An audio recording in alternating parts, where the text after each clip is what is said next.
पंजाब के मोगा में रणसिंह कला का गांव पहुंचे केंद्रीय कृषि मंत्री शिवराज सिंह चौहान, जहां शिवराज सिंह चौहान ने किसानों के साथ मिलकर नाश्ता भी किया। केंद्रीय मंत्री ने यहां के किसानों को प्रोत्साहित करने के लिए उनसे बातचीत की। असल में इस गांव के किसान पिछले 6 साल से पराली नहीं जला रहे हैं। यहां के किसानों ने पराली का प्रबंधन करके मिट्टी को उपजाऊ बनाया है और अब वो खेती में 30% कम रासायनिक खाद का इस्तेमाल कर रहे हैं। मिट्टी और पर्यावरण के संरक्षण संवर्धन में रणसिंह कला गांव के किसान और ग्रामीणों ने एक बड़ी मिसाल कायम की है। इसलिए यहां के किसानों से मिलकर उनका उत्साहवर्धन करने के लिए कृषि मंत्री शिवराज सिंह चौहान यहां पहुंचे। शिवराज सिंह चौहान ने किसानों से इस दौरान संवाद भी किया। 3 तस्वीरों के जरिए आपको दिखा रहे हैं किस तरह से मुख्यमंत्री एक तरफ लगातार जो मुहिम उन्होंने चलाई है उसका असर अब दिखाई दे रहा है। तो केंद्रीय कृषि मंत्री भी यहां पहुंचे और किसानों से उन्होंने बातचीत की है। मोगा के आदर्श किसानों का सम्मान किया है कृषि मंत्री शिवराज सिंह चौहान ने।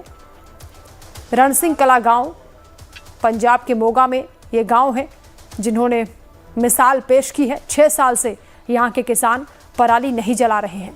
पराली प्रबंधन से खेतों की सेहत को इन्होंने सुधारा है। किसानों ने मिट्टी को उपजाऊ बनाया है।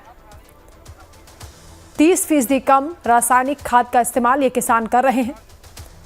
पराली को मिट्टी में मिलाने की तकनीक से इन किसानों को लाभ हो रहा है और ये मैसेज बाकी किसानों तक भी जा रहा है कि किस तरह मिट्टी में मिलाने से कार्बन वृद्धि होती है पराली को, और पर्यावरण का संरक्षण और संवर्धन का किस तरह से मॉडल पेश किया जा सकता है, ये गांव सिखा रहा है।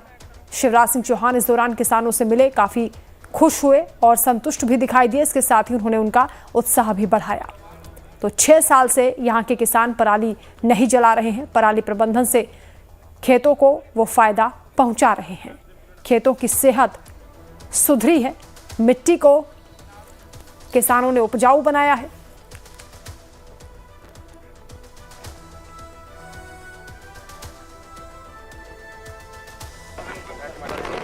यहाँ की पंचायत ने जन भागीदारी के नए रिकॉर्ड स्थापित किए हैं।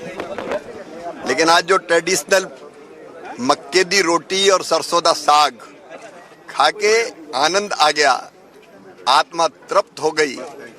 ये केवल मक्के की रोटी और सरसों का साग नहीं, ये रणसिंह कला का प्यार और पंजाब का प्यार भी है। मैं पंजाब की जनता, विशेषकर रणसिंह कला के भाई और बहनों का आभारी हूँ। गांव वाले ही हैं, चारपाई वाले ही हैं, तो ऐसा लग रहा अपने ही घर में आए।